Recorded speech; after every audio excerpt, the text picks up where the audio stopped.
ગુજરાતની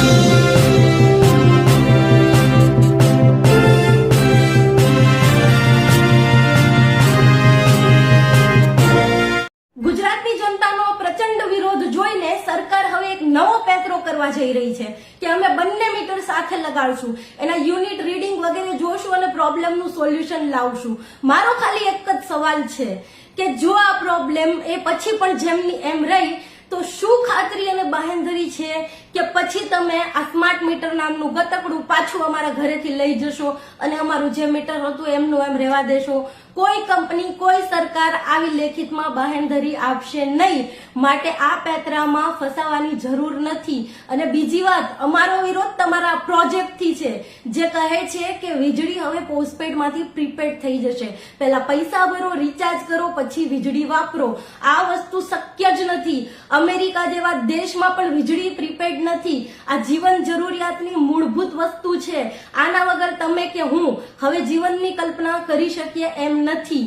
બીજું, વીજળી, પાણી, શિક્ષણ, આરોગ્ય આ બધા સેવાના ક્ષેત્રો છે. આનું વ્યાપારીકરણ ના હોય, પણ દર વખતે આ મૂડીવાદી સરકાર સેવાના ક્ષેત્રનું વ્યાપારીકરણ કરીને પછી એને વિકાસનું નામ આપી દે છે. પણ આ વખતે નહીં. આ વખતે આ લડાઈ આર પારની છે, જનતા અને સરકારની છે.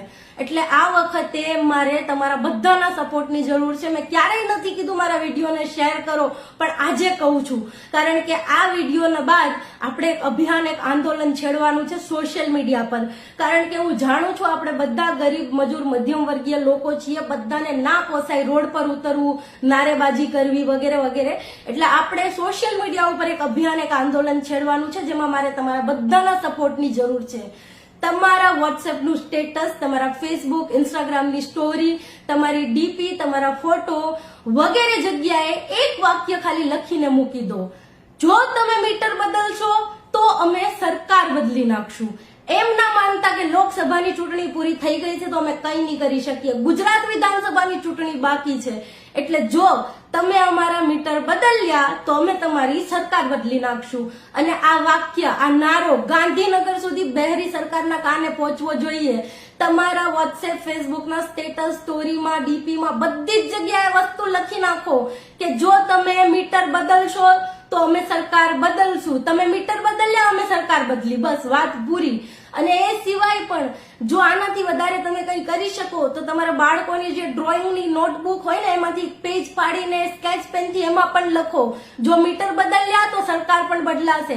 અને 200-400 રૂપિયાનો ખર્ચો કરી શકો ને તો એક નાનકડું પોસ્ટર બનાવીને પણ ઘરની બહાર લગાડી દો.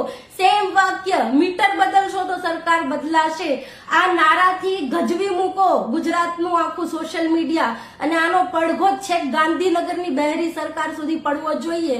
મારે તમારા બધાનો સપોર્ટ આમાં જોઈશે કારણ કે કોઈ એક વ્યક્તિ આ લડાઈ લડી શકશે નહીં. અને બીજી એક વાત ખાસ ધ્યાન રાખજો, સરકાર અને કંપની વચ્ચે 2 વર્ષ પહેલા જ MOU થઈ ગયા હતા. એટલે ખૂબ જ ઓછા ચાન્સ છે આ પ્રોજેક્ટને રદ કરવાના. માટે આ લડાઈ ખૂબ જ આપણે જોર દઈને લડવી પડશે તો જ આપણે આમાં સફળ થઈ શકશું. માટે આજથી, અત્યારથી આંદોલનમાં, આ અભિયાનમાં મારો સાથ આપજો. વિડીયોને બને એટલો શેર કરજો, લોકો સુધી પહોંચાડજો અને ગજવી મૂકો સોશિયલ મીડિયાને કે જો મીટર બદલ્યા તો તમારી સરકાર બદલી જશે.